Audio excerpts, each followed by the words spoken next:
Ano yan? AM, FM? FM. FM. Okay. Saan na lang po muna? Yung pakilala po. Sige. Okay na? Okay.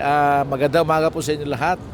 Ako po ang inyong abang lingkod, ang Regional Director po ng Department of Labor and Employment, ex-CK Ronnie Guzman. Buwabati po sa inyo ng isang mapagpala at magandang araw po sa inyo lahat. Yes, sir. Sir, itanong lang po sana namin kung tungkol saan po ba yung programang inilulunsad natin ngayon. Itong nilunsad natin na programang ito yung ang pangalan po nito ay TUPAD, yung acronym niya, no? Ang buong pangalan ng programa ay Tulong Pangkabuhayan sa ating mga disadvantaged o displaced workers.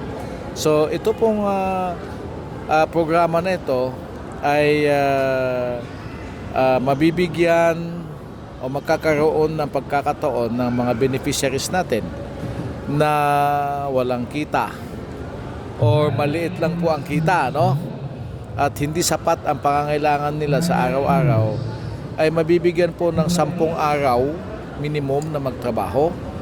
Pwede ring 90 days sa maximum Pero 10 days po yung trabaho dito at mababayaran po sila ng 435 per day. So ang 10 araw na trabaho nila ay magkakaroon sila po ng sahod na 4,350. So ang trabaho po nila ay maraming aspeto yung trabaho. But the work should be for public purpose, no? Kagaya ng halimbawa, cleaning of canals, the others are tree planting, restoration of public facilities, ganon, no? Ang hindi lang po pwede ay yung trabahong pribado, yung para sa isang tao lamang o para sa kanilang sarili. So, ang intensyon po ng programang ito ay mabigyan man lamang sila noong pagdagdag, no, ng pangsuporta ng kanilang pangailangang araw-araw habang sila po ay walang trabaho, naghahanap ng trabaho o dili kaya ay naapektuhan ng mga kalamidad kagaya ng nakaraang bagyo. Yung iba po sa kanila ay nawala ng hanap buhay, yung iba po ay hindi nakapagtrabaho dahil sila ay binaha. So itong ayuda na ito ay naibibigay sa kanila. Ang kagandahan po nito ay hindi sila nakaupo lamang. Meron silang kontribusyon, no? Paghihirapan po nila itong 4,350 a day. So makikita natin na ang bunga po nitong programa na ito, kung saan man sila po nagkaroon ng trabaho, kung paglilinis man, sinisigurado namin na malinis yung lugar na yan. So kung halimbawa, naglinis sila ng mga kanal, so ang epekto niyan, mababawasan din yung incidence ng sakit, kagaya ng tinggi, lalo na sa tag-ulan.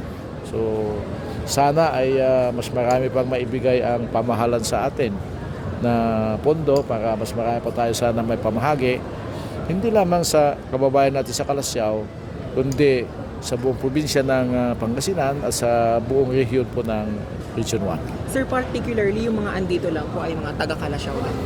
Ang nandito ay taga-Kalasyaw ang mga nandito ngayon sa iba't ibang barangay, no? Kasi hindi rin kasi na-spare yung Kalasyaw sa baha no? Pag dumarating ang bagyo. So itong pondo na to ay pinadaan namin sa kino-ordinate namin po sa provincial government sa pamamagitan po ng ating masipag na gobernador, Governor Monmon Guico, na sila po ang namili kung saan yung mga lugar na dapat puntahan ng mga pondo na ito at sino yung mga barangay na uunahin at nangangailangan talaga. So, isa po ang bayan ng Kalasyaw at may mga barangay po dito na pinili na kung saan ay malamang doon yung medyo affected ng nakaraang bagyo at yung iba ay naikalat po sa iba't ibang bayan din ng probinsya ng Pangasinan. So, meron po sa lahat ng distrito ay doon po dinala ng ating provincial government yung distribution po ng pondo na ito para mas marami pong masakupan at matulungan ang programa po na ito. Sir, last question, may ano po ba, parang exact na bilang yung mga recipients natin ngayon? Actually, ang dinownload po namin sa provincial government ay nasa 20 million. 20 million. So siguro that is approximately 4,000 siguro yan. 4,000. Sir, follow up lang with the interview. Sir, magkano po yung allotted budget ng provincial government po ng Pangasinan in partnership with the DOLE RO1?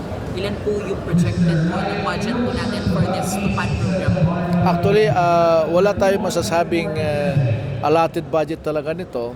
Depende po doon sa availability ng pondo na buwababa. Kagaya nitong ginamit natin dito ay pondo na nanggaling sa Bagong Pilipinas, no? Service Fair.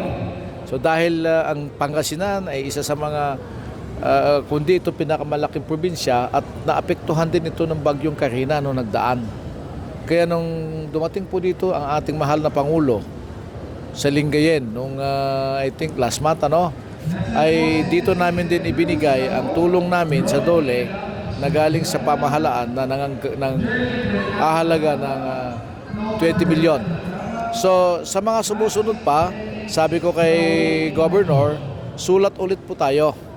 Gawa ulit tayo ng request, ano, na marami pa tutulungan natin sa Pangasinan at susulat tayo po sa pamahalaan sa pamamagitan po ng ating mahal na kalihim, si Secretary Benny Laguesma, at humiling din tayo ng karagdagang pondo na sana may maibaba ulit sa atin para meron ulit tayo maipamahagi sa mga kababayan natin dito sa probinsya ng Pangasinan. So sir, we're expecting a sustainable and continuous... Yeah, ang masasabi ko lang dito ay there is no exact amount na masasabi itong darating. But ang masasabi ko is we expect that this program will continue. May continuity talaga ito.